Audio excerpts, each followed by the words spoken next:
अब आप ये समझिए कि जो ईड़ा नाड़ी है, पिंगला नाड़ी है और सुषुम्ना है, यही सेम चीज मेडिकल साइंस के अंदर बोला जाता है कि आपका एक छोटा दिमाग होता है, एक बड़ा दिमाग होता है और उसके बाद वो कमांड देता है।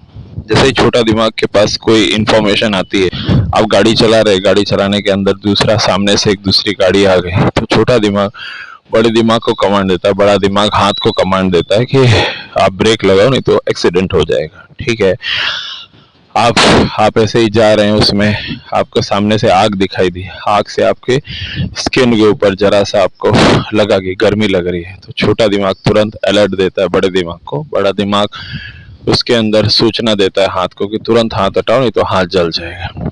आपको ये जो समझा रहे हैं, ये जो बता रहे हैं, उसके पीछे यही चीज है कि जो पहले के जो साइंस था वो बिल्कुल सही था और उसके अंदर उनको पूरी की पूरी जानकारी थी। वही चीज के अंदर बाद में जाके मॉडर्न साइंस आया। ठीक है, अब जो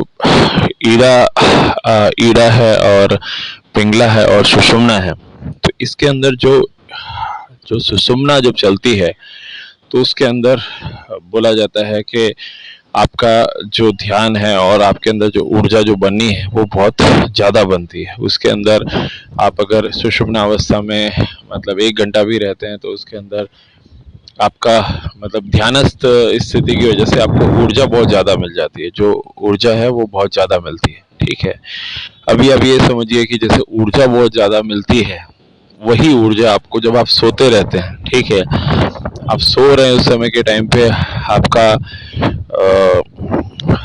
लेफ्ट ब्रेन काम कर रहा है कि राइट ब्रेन काम कर रहा है कि आपका आप सोते हुए आप कोई भी चीज के अंदर कोई भी थिंकिंग करते हैं, जैसे समझो सोते समय आपको लगा कि भाई आपको कोई सांप काट रहा है, उसके अंदर आपका लेफ्ट ब्रेन जब सुनता है कि भाई सांप काट रहा है, पर वो तो स्वप्न है ना, फिर उसके बाद क्या वो थोड़ी राइट ब्रेन को बोलता है कि स्वप्न है, उसको सांप है, उसको फटाफट हटाओ, अपना हाथ हटाओ ऐसे करके। लेकिन जब सपना आप देखते हैं तो सपना देखने के बाद आप तुरंत उठ जाते हैं, या नहीं उठते तो सुबह सोचते हैं कि मैंने ऐसा सपना देखा। ठीक है, पर जो सोने की अवस्था होती है, जब आप सोते हैं तो उस समय के टाइम पे आपको बहुत आराम मिलता है और उसके अंदर साइंस भी बोलता है कि आपको अच्छी खासी एनर्जी आपको उसके अंदर मिलती है। वही एनर्जी जब आप ध्यान की अवस्था में बैठते हैं, जब ध्यान की अवस्था में बैठते हैं तब उसके अंदर क्या होता है, ईड़ा है, पिंगला है और आपका सुषुम्ना है।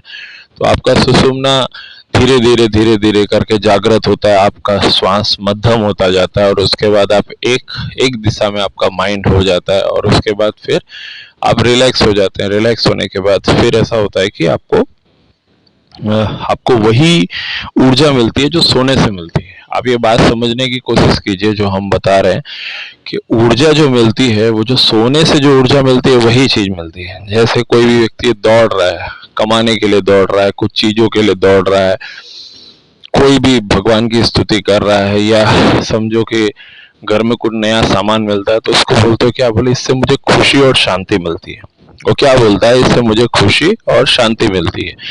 अब वो खुशी और शांति मिलती है तो वो खुशी और शांति किसको मिलती है? खुशी और शांति अपने माइंड को मिलता है। आज मुझे शांति मिली, खुशी मिली, अब मैं सो रहा हूँ।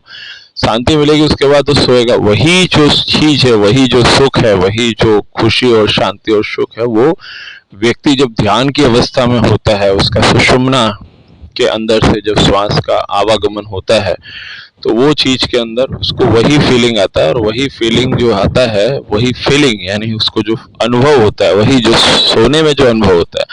आपने देखा होगा कि जैसे कोई व्यक्ति है वो 200 करोड़ की संपत्ति का मालिक है, कोई व्यक्ति है वो 2000 की संपत्ति का मालिक।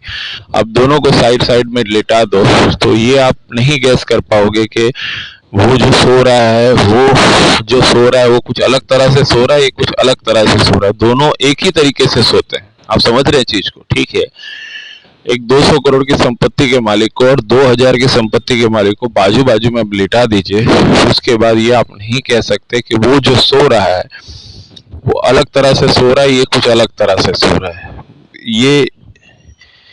ये जो चीज है वो चीज के अंदर उसकी स्थिति को बताता है।